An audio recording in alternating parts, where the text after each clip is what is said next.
नमस्ते दोस्तों, स्वागत है आपका हमारे चैनल पर एक और खौफनाक कहानी में। आज की ये कहानी है भूतिया आईना की। ये एक ऐसी कहानी है जो आपको रात में अकेले आईने के सामने खड़े होने से डराने वाली है। अगर आप अंधेरे में हैं तो लाइट जला लीजिए, क्योंकि ये कहानी शुरू होने वाली है। बहुत समय पहले की बात है।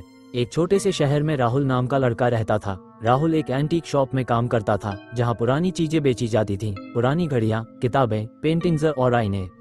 एक दिन शॉप में एक बहुत पुराना आईना आया। वो आईना इतना खूबसूरत था कि राहुल की नज़र उस पर से हट ही नहीं रही थी।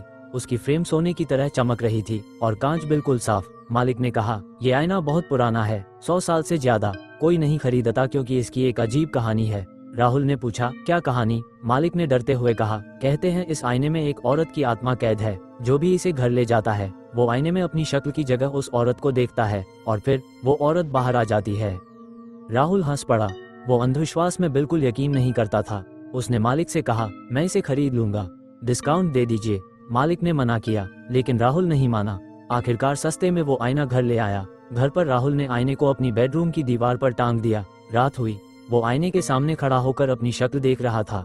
अचानक उसे लगा कि आईने में उसके पीछे कोई खड़ा है। उसने पलटकर देखा, कुछ नहीं, पागलपन है, उसने खुद से कहा और सोने चला गया। अर्धरात्रि में राहुल की नींद खुली। उसे लगा कोई फुसफुसा रहा है। वो उठा और आईने के पास गया। आईने में उसकी शक्ल साफ दिख रही थी, लेकिन पीछे की दीवार पर एक छाया थी, एक औरत की छाया, लंबे बाल, सफेद साड़ी। राहुल डर गया।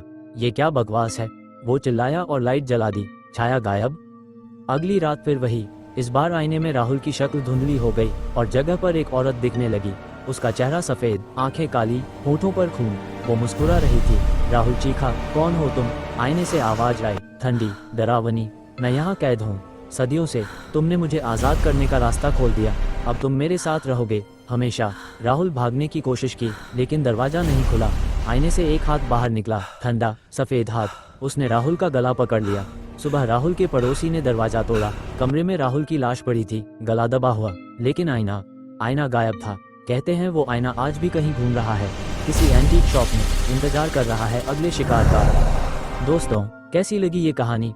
अगर आपको डर लग रहा है तो लाइक और सब्सक्राइब जरूर करें। कमेंट में बताएं, क्या आप कभी पुराना आईना खरीदेंगे? अगली कहानी तक गुड नाइट और आईने से दूर रहें। मिलते हैं अगली खौफनाक कहानी में।